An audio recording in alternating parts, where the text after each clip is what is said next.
Saya akan coba teman-teman sekalian mengorek beberapa pendapat ulama berhubungan dengan masalah apa yang sedang kita bahas ini. Pertama sekali definisi nafkah menurut ulama. Jadi teman-teman saya harap yang mengikuti materi bisa menulis ya kalau memang butuh menulis. Para ulama memberikan batasan tentang makna nafkah. Di antaranya sebagaimana disebutkan dalam Mu'jamul Wasit, ya, yaitu apa-apa yang dikeluarkan oleh suami untuk keluarganya berupa makanan, pakaian, tempat tinggal, dan yang selainnya yang kira-kira merupakan kebutuhan primer. Nafkah juga mencakup pada saat istri melahirkan, pembiayaan dokter atau bidan yang menolong persalinan, biaya obat kalau sakit syarum dan rumah sakit. Termasuk dalamnya adalah pemenuhan kebutuhan biologis istri.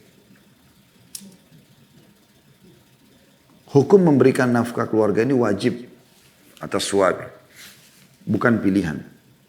Berdasarkan Al-Quran dan juga hadis-hadis Nabi SAW. Jadi kita bagi tambahan daripada apa yang ditulis di buku. Yang kami datangkan adalah yang pertama tentang batasan nafkah. Ya, kurang lebih ulama memberikan batasnya ke kebutuhan primer. Tadi sudah kita rincikan. Makanan, minuman, pakaian, tempat tinggal. Ada sebagian menambahkan dengan transportasinya. Ya. Selama suami mampu dia siapkan transportasi. Nabi SAW menyiapkan unta buat para ummahatil mu'minin radhiyallahu anhunna kalau ada kebutuhan. Ya. Tapi itu tentu semampu suami. Dan kewajiban ini teman-teman sekalian disebutkan dalam surah At-Talaq ayat 7. Dalil pertama. Setelah kita jelaskan poin pertama tadi tentang masalah definisi nafkah, kita masuk sekarang ke dalil-dalil tentang wajibnya suami memberikan nafkah kepada istri. Surah At-Talaq ayat 7 berbunyi, A'udzubillahi minasyaitonirrajim, liyunfik dzu sa'atin min sa'ati. Wa man qudira 'alaihi rizquhu falyunfik mimma ataahu Allah, la yukallifullahu nafsan illa ma ataaha, sayaj'alullahu ba'da usrin yusra. Hendaklah orang yang mampu memberi nafkah menurut kemampuannya. Dan orang yang disempitkan rezekinya, hendaklah memberikan nafkah dari apa yang telah Allah karuniakan kepadanya. Allah tidaklah memikulkan beban kepada seseorang melainkan sekedar apa yang telah Allah berikan kepadanya. Allah kelak akan memberikan kelapangan setelah kesempitan. Saksi bahasan kita adalah harusnya orang yang mampu memberikan nafkah. Hendaklah orang yang mampu memberi nafkah menurut kemampuannya.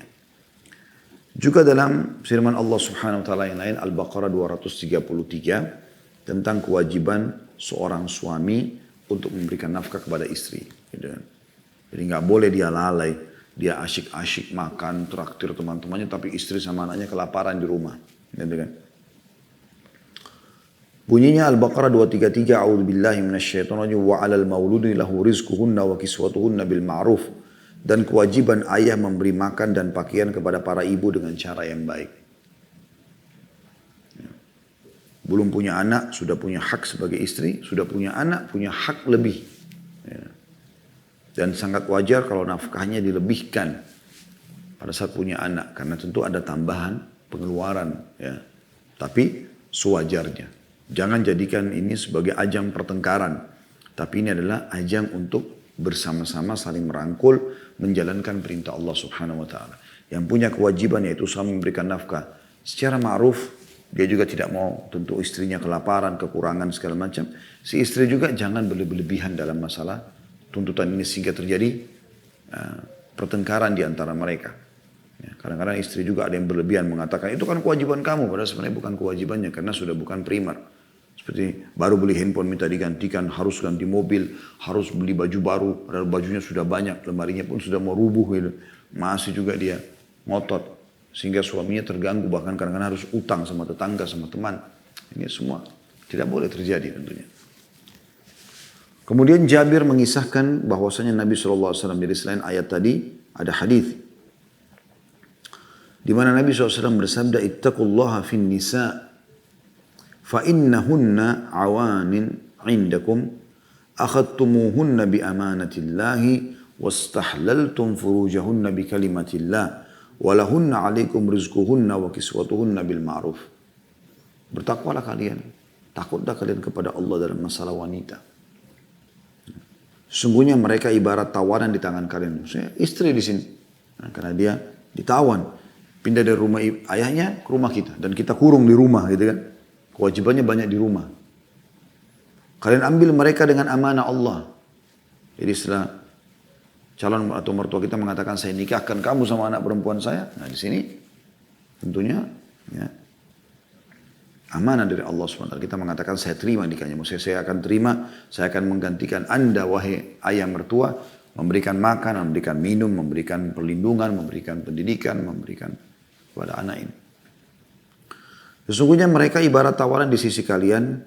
Kalian ambil mereka dengan amanah Allah dan kalian halalkan kemaluan mereka dengan kalimat Allah. Dengan akad nikah. Mereka memiliki hak untuk mendapatkan rezeki dan pakaian dari kalian. Jadi jelas sekali batasannya ya. Rezeki dan pakaian dari kalian. Hadis ini sahih diriwayatkan Muslim, Abu Daud dan juga Tirmidzi ya. Kemudian juga disebutkan tentang bagaimana ulama seperti Ibnu Qudamah rahimahullah berpendapat bahwa kewajiban suami memberikan nafkah juga berlaku pada istri yang ahli kitab. Ya. Anda kalau lihat dalam surah Al-Maidah surah nomor 5 ayat 5 di situ disebutkan tentang bolehnya laki-laki muslim menikah dengan wanita ahli kitab, Yahudi atau Nasraniyah. Nah, kewajiban nafkah itu tetap diberikan kepada istri walaupun mereka dalam agamanya. Nah, ini khusus untuk laki-laki muslim menikah sama wanita kafir, yaitu ahli kitab, kitabiyah, Yahudi dan Nasrani. Ya. Selain daripada ini Hindu, Buddha apa ini nggak boleh tentunya. Dan tentu ini tentang masalah hukum bolehnya. Bukan berarti sesuatu yang dianjurkan. Anjuran dalam Al-Quran justru menikah dengan muslimah. Perlu kita titik beratkan dulu teman-teman sekalian. Dan ini bisa, saya yakin tentu ada di antara ikhwah dan bapak-bapak, saudara-saudara kita laki-laki yang mengikuti acara kita ini. Walaupun mayoritasnya mungkin ibu-ibu karena memang materi kita tentang 40 pembentukan karakter muslimah ya. 40 karakter yang kita ingin bentuk bagaimana muslimah menjadi orang yang benar, istri yang benar, ibu yang benar, ya, anak yang benar. Ya.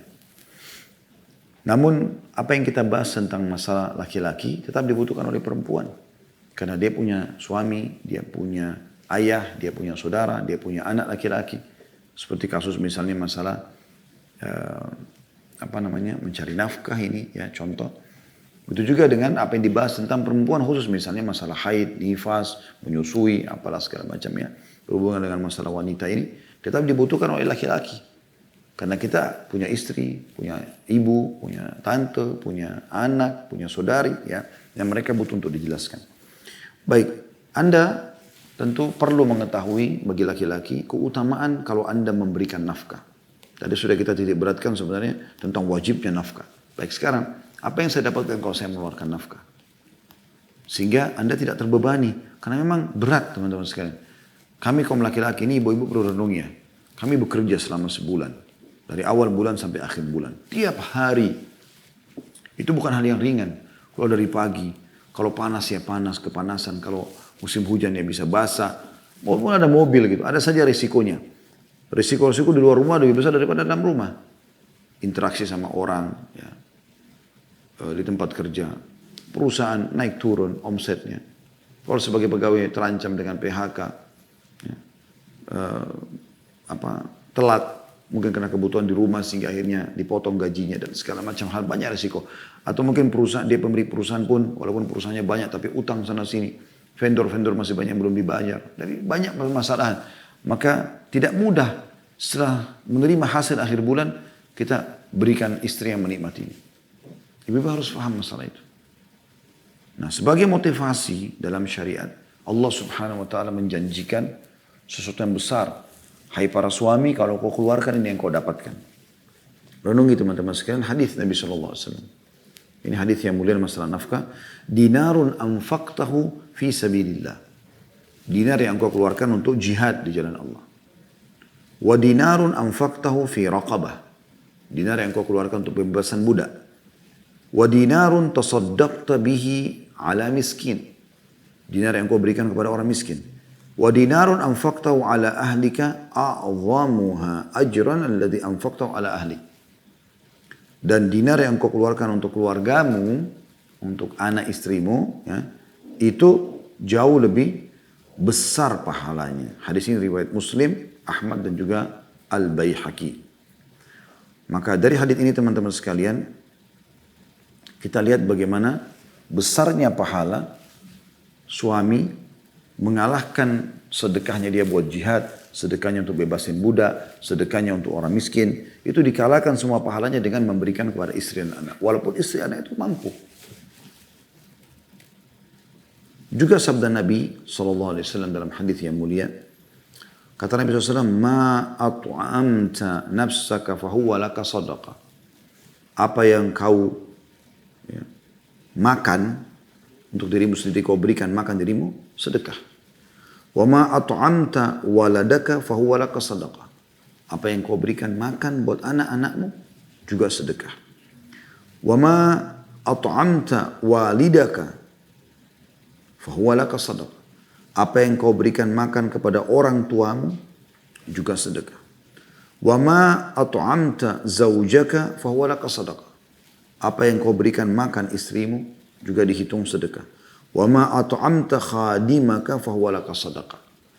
Yang kau berikan juga makan kepada para pembantumu, ya, itu juga sedekah. Ini hal yang luar biasa. Hadis riwayat Ibnu Majah, Ahmad, dan disahihkan oleh Syekh Al-Albani dalam Sahih Ibnu Majah nomor 1739. Jadi ini hal yang luar biasa gitu teman-teman sekalian. Kalau seseorang merenungi masalah ini, dia harusnya berpikir. Kita walaupun bekerja keras, terus kita berikan, Allah berikan itu pahala yang besar. Bahkan sedekah sudah sering kita jelaskan penyebab datangnya kekayaan. Ibnu Hajar Al-Asqalani rahimahullah berkata, memberi nafkah kepada keluarga merupakan perkara wajib atas suami. Syariat menyebutnya sebagai sedekah untuk menghindari anggapan bahwa para suami yang telah menunaikan kewajiban mereka tidak akan mendapatkan balasan apa-apa. Maksudnya untuk memberikan pemahaman, ini ada balasannya loh. Mereka mengetahui bahwa balasan apa yang akan diberikan bagi orang yang bersedekah.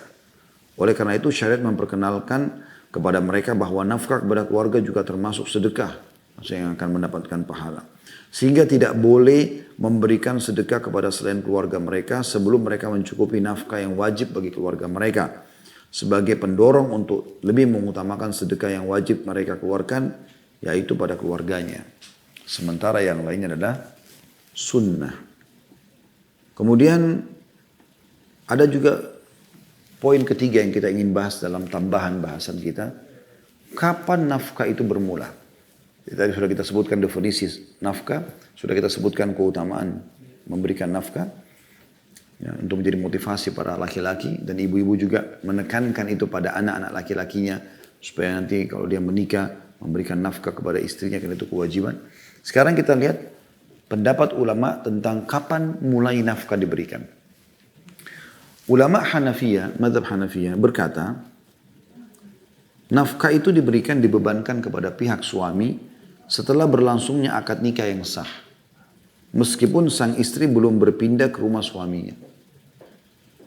Jadi masih tinggal sama ayahnya. Kan biasa begitu, ada orang akad nikah, tapi karena jarak jauh misalnya istrinya masih tinggal sama orang tuanya. Atau masih minta tinggal dulu sama orang tuanya seminggu, 2 minggu baru nanti menyusul ke rumah suaminya. Maka menurut mazhab Hanafiyah, ini belum ada nafkah. Sampai dia pindah dan mulai melayani suaminya. Dasar pendapat ini diantaranya konsekuensi dari akad yang sah. Ialah sang istri menjadi tawanan bagi suami. Dan apabila istri menolak berpindah ke rumah suaminya tanpa udzur syar'i, setelah suaminya memintanya, maka ia tidak berhak mendapatkan nafkah dikarenakan istri telah berbuat nusyud, pembangkangan terhadap suami yang Allah sebutkan dalam Al-Quran. Ya. Sedangkan kalangan ulama Syafi'iyah, Malikiyah dan Hanabilah, pengikut madhab Syafi'i, pengikut madhab Maliki, Imam Malik, pengikut madhab Hanabila atau Imam Ahmad berpendapat kewajiban nafkah belum jatuh kepada suami hanya dengan akad nikah semata-mata. Kewajiban itu mulai berawal ketika sang istri telah menyerahkan dirinya kepada suami, atau ketika sang suami telah mencampurinya, atau ketika sang suami menolak memboyong istrinya ke rumahnya padahal si istri telah meminta hal tersebut. Ya. Jadi kalau pendapat pertama tadi mengatakan nafkah mulai dibebankan setelah akad nikah berlangsung sah, meskipun istri belum melayani suaminya. Tapi pendapat jumhur ulama Syafi'iyah, Malikiyah, Hanabilah mengatakan tidak. Harus si istri berkorban buat suami, sudah mulai melayani makannya, minumannya, biologisnya, tinggal bersama di rumah, berkorban meninggalkan rumah orang tuanya, keluarganya jauh dari mereka, dan tinggal bersama laki-laki asing ini, disitulah kewajiban nafkah mulai berjalan. Ya. Dan ini adalah hal yang lebih bijak ya, dalam masalah ini, sehingga memang nafkah itu wajar untuk didapatkan ya, oleh istri karena sudah melayani. Juga sebagian ulama menambahkan bahwasanya boleh seorang istri ya, itu untuk dibantu oleh pembantu rumah tangga. Karena hampir semua rumah ummahatil mu'minin radhiyallahu anhunna, istri-istri Nabi yang mulia itu punya pembantu. Aisyah punya pembantu, Hafsah punya pembantu, Ummu Salamah punya pembantu ya. Banyak riwayat menjelaskan masalah itu. Pada saat terjadinya fitnah, ifk, fitnah tentang Aisyah berzina dengan Safwan, itu bohong, berita bohong oleh orang-orang munafik, maka sempat Nabi SAW diskusi dengan Ali bin Abi Thalib dan Zubair bin Awam. Maka Ali bin Abi Thalib mengatakan, ya Rasulullah, yang paling kenal Aisyah adalah pembantunya. Ya. Karena selalu bersama dengan dia. Lalu pembantu Aisyah dipanggil, ditanyakan, ya, di cross check tentang bagaimana sebenarnya Aisyah sepengetahuan dia. Gitu ya. Itu contoh. Dan tentu pembantu ini membela Aisyah karena memang apa ada yang disampaikan dia tidak pernah berbuat kesalahan. Juga pernah riwayat tentang Ummu Salamah, Nabi SAW memanggil-panggil pembantu di rumahnya. Kemudian pembantu itu tidak dengar. Ummu Salamah mengatakan, aku pun ke kamarnya lalu melihat dia sedang bermain dengan kambing kecil. Maka aku mengatakan kepada pembantu tersebut, pembantunya Ummu Salamah, kenapa kau tetap di sini sementara aku mendengar Rasulullah SAW memanggilmu? Dia mengatakan, aku benar-benar tidak dengar. Ada kasus pembantunya gitu kan. Jadi cukup banyak masalah ini, riwayat menjelaskan masalah itu. Ini diantaranya tentunya. Walaupun sebenarnya kalau seorang istri lebih bersabar, artinya betul-betul dia coba untuk melayani suaminya karena dia ingin mengejar pahala, itu jauh lebih mulia. Seperti kasus Fatimah radhiyallahu anha, anak Nabi SAW yang mulia, pernah datang mengeluh kepada Nabi SAW karena tangannya sampai terkelupas, karena dia sendirian, dia harus urus suaminya, bersihkan rumah, ada anaknya Hasan dan Husain radhiyallahu anhum ajma'in. Dia bilang, ya Rasulullah, tolong berikan kepada saya seorang budak atau pembantu gitu. Maka Nabi SAW pun datang, ya, kemudian menemui Ali dan Fatimah di musim dingin, di ranjang mereka. Maka Nabi SAW menyampaikan hadis yang masyhur yang mengatakan, maukah aku tunjukkan kepada kalian berdua yang lebih baik daripada pembantu buat kalian berdua? Yaitu pada saat akan tidur, hendaklah kalian membaca tasbih subhanallah 33, alhamdulillah 33, dan Allah Akbar 34. Nah, jadi 100 jumlahnya ya. Itu lebih baik daripada seorang pelayan. Maka Ali bin Abi Thalib mengatakan, sejak aku dengarkan itu dari Nabi SAW, maka aku tidak pernah meninggalkan. Setiap mau tidur baca itu. Kata orang-orang, walaupun di perang di malam Siffin, pada saat malam peperangan, kata Ali, ya, walaupun di malam Siffin. Jadi ini tentang kasus pembantu ya. Nah, bagi ibu-ibu yang Allah Subhanahu wa taala mudahkan dari pembantu yang suaminya siapkan, bayar gajinya setiap bulan, jangan juga teman-teman sekalian Anda sia-siakan pahala. Karena ada istri, karena disiapkan oleh suaminya sampai 4-5 pembantu, dia lalai. Artinya nggak ada lagi hal yang disentuh untuk suaminya. Semuanya mbak. Sehingga akhirnya suami duduk di meja makan, yang layani adalah mbaknya, pembantunya. Istri sibuk dengan handphonenya, sibuk di depan TV-nya, sibuk dalam kamar, sibuk ngurus anaknya, padahal suaminya ada. Nah, dia harus dahulukan suami. Anak bakti sama ibu, tapi ibu bakti sama suami. Banyak ibu-ibu juga membahasakan begini. Nomor satu yang penting bagi saya anak. Keliru. Keliru itu. Nomor satu bagi saya adalah suami. Itu benar. Anak nomor dua. Sekali lagi saya ulangi masalah itu. Itu penting. Jadi banyak ibu-ibu yang mengatakan nomor satu bagi saya yang penting anak-anak. Enggak. Salah, Bu. Nomor satu adalah suami. Karena kalau ibu meninggal, suami ridho, ibu masuk surga. Ibu meninggal, anak ridho, enggak ada urusan. Dia tetap harus wajib bakti sama ibu. Nah, itu. Jadi harus betul-betul meletakkan pada rel yang benar supaya tidak salah. Jadi pembantu jangan sampai nanti membuat ibu-ibu lalai. Ya. Jadi ada hal-hal mendasar yang tetap ibu yang layani. Mau minta minum, mau minta makan suami. Apa saja. Ya. Walaupun ada pembantu. Usahakan ibu melayani. Ibu kejar pahala. Dari orang inilah. Yang namanya suami ini kemas baik-baik. Kemudian ibu ya cari pahala dari dia. Toh juga kewajiban ibu pada saat dia sedang ada. Gitu kan. Itu penting. Ya, ini penting sekali. Kemudian juga teman-teman sekalian, ada hal yang kita ingin titik beratkan tentang masalah poin yang dititik beratkan di penutupan hadis, yaitu bolehnya mengambil harta suami bila nafkah tidak dipenuhi. Saya ulangi kembali apa yang saya ingatkan tadi di awal hadis. Kalau teman-teman sekalian, istri boleh mengambil harta suami kalau suami tidak memenuhi kebutuhan, bukan keinginan. Dan saya sudah bilang tadi di awal pembukaan, saya akan coba memberikan batasan ibu mana yang bisa ibu tuntut dari suami, itulah kebutuhan primer, dan mana yang ibu tidak boleh menuntutnya. Walaupun ibu boleh meminta.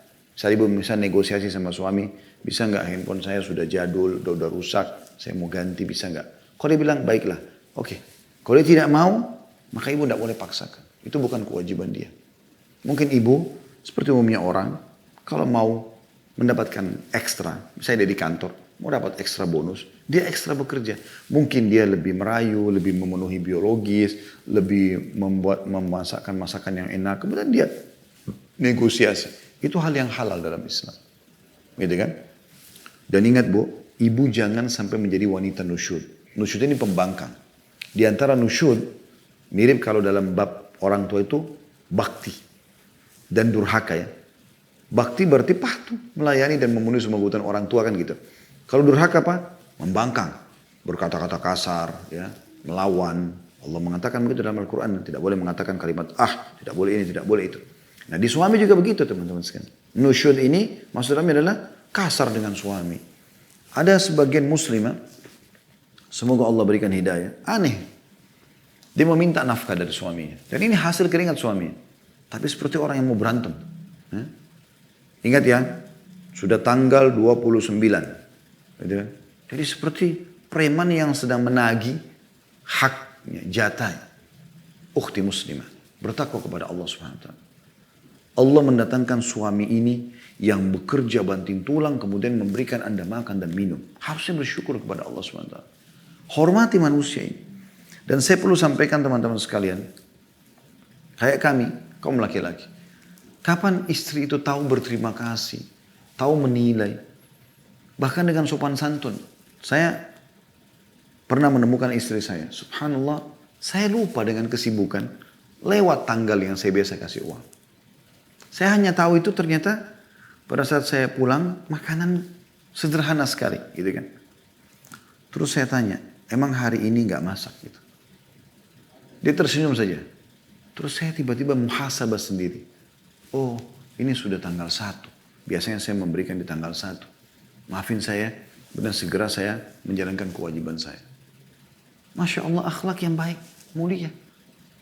Tapi ada juga sebagian istri tidak seperti itu. Ya. Tadi saya bilang, seperti sedang menagih premanisme dalam rumah tangga. Tanda kutip, ya, jangan, tidak boleh. Suami nanti hanya memberikan dengan tidak ridho juga. Kan gitu.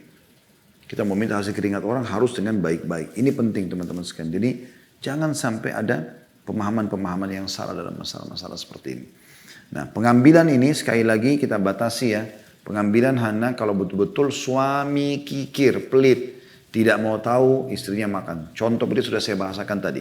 Sebenarnya kebutuhan rumah dia tahu, 2 juta per bulan. Itu sudah ngepres, pas. Tapi dia malah kasih cuma 500 ribu. Bakhil. Kenapa? Pokoknya tidak mau tahu. Kau harus cukupkan. Nah ini enggak. Mustahil nanti mampu, nggak mungkin. Dan juga satu sisi yang lain tentu saya berharap bahwasanya ikhwah kita memahami kalau seandainya Anda royal dengan istri, Anda baik dengan mereka, itu pahalanya besar. Sebagaimana sudah kita bahasakan tadi. Ya. Tentu sesuai kemampuan Anda. Jadi jangan juga perhitungan dengan istri, semampunya kita berikan. Berikan apa yang kita mampu. Toh juga kalau dia dandan, dia pakai baju baru, kan Anda juga yang menikmatinya. Anda juga berikan uang lebih, dia masak masakan enak, Anda juga menikmatinya. Kan begitu. Tapi istri juga dari satu sisi tidak boleh terlalu berlebihan dalam masalah ini. Sehingga akhirnya suami sudah merasa tidak nyaman berinteraksi gitu kan. Jadilah bu pada saat ibu meninggal dunia, suami merasa kehilangan karena pengabdian Anda. Dan jangan sampai Anda meninggal lalu suami mengatakan alhamdulillah dia meninggal. Karena tuntutan hidup yang luar biasa. Atau terjadi perceraian suaminya bersyukur kepada Allah dalam masalah seperti itu. Allah musta'an.